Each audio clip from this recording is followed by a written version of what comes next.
नीतीश कुमार जा रहे राज्यसभा, बदलेगा बिहार का मुख्यमंत्री। शिक्षकों के लिए कौन होंगे सबसे उपयुक्त मुख्यमंत्री। दोस्तों नमस्कार, मैं हूं आपका दोस्त एसके चौधरी। बिहार से जुड़ी एक बड़ी खबर। आखिर होली का वो दिन 4 मार्च 2026 का दिन एक ऐतिहासिक खबर लेकर आया है। वह खबर है कि बिहार के मुख्यमंत्री श्री नीतीश कुमार अपनी पारी को अलविदा कह रहे हैं। यानी जदयू ने अपनी रणनीति बना डाली है कि नीतीश कुमार अब राज्यसभा की ओर रुख करेंगे। खबर आई है कि नीतीश कुमार राज्यसभा का उम्मीदवार बनाए जा रहे हैं। आइए दोस्तों, आज के इस वीडियो में चर्चा करते हैं कि नीतीश कुमार के बारे में जो खबर आई कि जब वो बिहार की राजनीति से खुद को अलविदा कहते हुए केंद्रीय राजनीति में प्रवेश करेंगे, उसके बाद आखिर वो कौन व्यक्ति होंगे जो बिहार की सत्ता को संभालेंगे। यानी सीएम कुर्सी पर कौन बैठेंगे जो शिक्षकों की समस्याओं का समाधान करेंगे, और शिक्षक वो कौन से व्यक्ति को लायक करते हैं। आइए दोस्तों, इस पर विस्तार पूर्वक चर्चा करने से पहले मैं आपसे गुजारिश करूंगा, अगर आपने अभी तक हमारे इस चैनल सुसत्य वचन को सब्सक्राइब नहीं किए होंगे, कृपया अभी सब्सक्राइब कर लेंगे। दोस्तों 4 मार्च 2026 का वो दिन एक अहम खबर लेकर आया। बिहार के मुख्यमंत्री श्री नीतीश कुमार की पारी का अंत होने जा रहा है। यानी लगभग 21 वर्षों से वो बिहार के मुख्यमंत्री की कुर्सी पर है, लेकिन अब वो उस कुर्सी को अलविदा कहने जा रहे। दरअसल ये खबर इसलिए आई है कि मुख्यमंत्री श्री नीतीश कुमार राज्यसभा उम्मीदवार बनने जा रहे। अभी तक देख लिया जाए 5 सीट राज्यसभा के लिए, 5 सीट जिस पर 4 सीट पर एनडीए को जीतना तो बिल्कुल स्पष्ट है, क्योंकि एक राज्यसभा के लिए 41 विधायकों का होना जरूरी है। एक राज्यसभा सीट के लिए 41 विधायकों का समर्थन होना जरूरी है। इस आधार पर देख लिया जाता है तो 4 मिला लिया जाता है, 4 दोस्तों।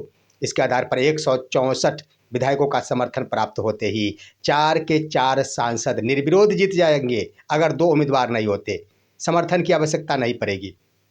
और यह भी बात सत्य है कि 4 उम्मीदवार होंगे तो इसके एवज में, इसके तुलना में कोई भी अन्य व्यक्ति नामांकन नहीं कराएंगे, तो वोटिंग की आवश्यकता भी नहीं पड़ेगी और निर्विरोध जीत लिए जाएंगे।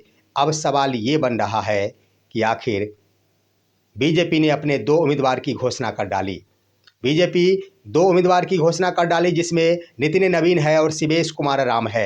एनडीए की तरफ से तीसरे उम्मीदवार के रूप में उपेंद्र कुशवाहा का नाम घोषित कर दिया गया। अब आइए, 2 उम्मीदवार शेष बच गए हैं। जो जदयू कोटे से जाना है, इसको लेकर अभी भी संशय बरकरार है। 5 मार्च 2026 नामांकन की अंतिम तिथि है और अभी तक घोषणा नहीं हुई। इसी बीच खबर आ गई दोस्तों कि एक नाम जदयू की ओर से रामनाथ ठाकुर के लिए स्पष्ट हो चुका है, वो क्लियर हो चुका है, लेकिन एक सीट बच गया।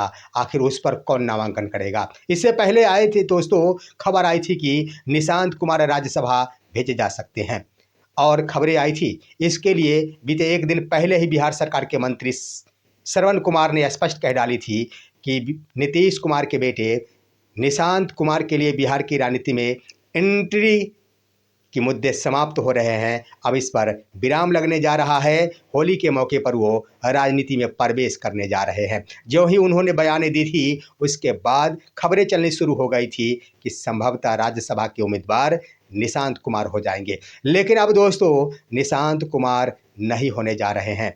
खबर आई कि नीतीश कुमार ही राज्यसभा उम्मीदवार होने जा रहे। 5 मार्च को स्पष्ट रूप से वो नामांकन दाखिल करेंगे, क्योंकि खबरें आ रही है कि नीतीश कुमार के लिए तमाम कागजात की तैयारी की जा रही है और 5 मार्च को नामांकन कर देंगे। ऐसे में सवाल खड़ा होता है कि उनका निर्विरोध जीतना बिल्कुल तय है। जो ही वो राज्यसभा जाते हैं, आखिर कुर्सी से हट जाएंगे। बिहार की गद्दी को कौन संभालेगा, ये बड़ा सवाल। इसके लिए दोस्तों आखिर 2 बिंदु स्पष्ट हो रहे हैं। क्या नीतीश कुमार राज्यसभा जा रहे हैं, यह एनडीए का फैसला है क्या? यानी बीजेपी और जदयू दोनों मिलकर ये फैसले लिए रहे हैं कि नीतीश कुमार को राज्यसभा भेज दिया जाए, या फिर सिर्फ ब सिर्फ जदयू की अपनी पॉलिसी है? बीजेपी और जदयू के अंदर खाने कोई टकराहट तो नहीं है जिसके कारण नीतीश कुमार ये फैसले ले रहे? आइए दोनों बिंदु पर चर्चा करते हैं। अगर नीतीश कुमार यानी जदयू और बीजेपी के साथ मिलकर अगर यह समझौता हुआ होगा और साथ मिलकर यह फैसला लिया होगा कि नीतीश कुमार ही राज्यसभा जाए, तो स्पष्ट है कि जो ही साथ मिलकर फैसला लिया गया तो बीजेपी के मुख्यमंत्री सम्राट चौधरी कुर्सी पर बैठ जाएंगे, इसमें कोई दो राय नहीं, क्योंकि बीजेपी के अंदर सबसे ताकतवर नेता के रूप में वर्तमान में सम्राट चौधरी का नाम आ रहा है। उसके बाद आइए दोस्तों, अगर बीजेपी और जदयू के बीच का यह फैसला नहीं है, सिर्फ नीतीश कुमार के द्वारा लिया गया फैसला है, तो स्पष्ट है कि बीजेपी के मुख्यमंत्री नहीं बनेगा। यानी नीतीश कुमार कुछ अलग ही राजनीतिक खेल खेल रहे हैं। ये भी संभावनाओं से इनकार नहीं किया जा सकता कि नीतीश कुमार राज्यसभा तो चले जाएंगे, लेकिन बिहार की कुर्सी अपने बेटे के लिए खाली कर देंगे।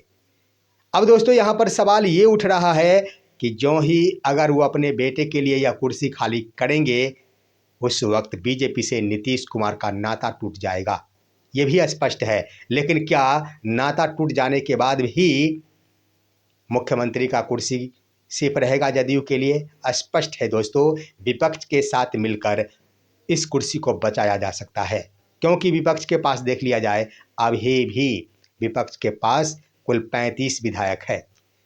अभी भी कुल 35 विधायक है दोस्तों, स्पष्ट हो जाने की बात है। तो क्या सरकार बन सकती है? एक बसपा का भी है दोस्तों, 36 हो जाता है। तो इसके आधार पर अभी भी विपक्ष और नीतीश कुमार जदयू मिलकर सरकार बना सकते हैं, इसमें कोई संशय नहीं, बशर्ते कि कोई पार्टी के 3-4 विधायक को बीजेपी के द्वारा अगर नहीं तोड़ा जाता हो। ज़्यादा दर्द तो है आखिर उपेंद्र कुशवाहा के विधायकों के लिए, क्योंकि 3 विधायक हमेशा ही उपेंद्र कुशवाहा के साथ बात मिलाते नजर आते हैं, यानी उनसे दूरियां बनाते नजर आते हैं। लेकिन अब सवाल ये बन चुका है कि विपक्ष के साथ सरकार बनाना नीतीश कुमार के लिए आसान खेल नहीं होगा।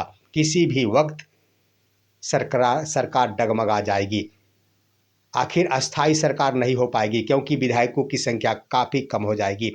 तो इस आधार पर देख लिया जाए दोस्तों, कुल मिलाकर देख लिया जाए तो यह निर्णय बीजेपी और जदयू के साथ मिलकर लिया गया फैसला ही हो सकता है, जिसके आधार पर यही संभावनाएं बन रही है कि नीतीश कुमार राज्यसभा की ओर रुख कर जाए, बिहार की गद्दी को खाली कर दिया जाए और बीजेपी का मुख्यमंत्री इस पर बन जाए।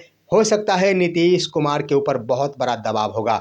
उन दबावों की चर्चा सुर्खियों में नहीं बन पाई है, खबरों में नहीं आ पाई है, लेकिन एक ऐसा दबाव होगा जिसके कारण नीतीश कुमार को डायरेक्ट ही अपने पद से इस्तीफा देना मंजूर नहीं, लेकिन एक प्रक्रिया के तहत राज्यसभा जाकर केंद्रीय राजनीति में चले जाएंगे, जिसके कारण वो अगर केंद्रीय सरकार के साथ ही रहेंगे तो वो सुरक्षित रहेंगे, उनके ऊपर कोई दबाव नहीं रहेगा।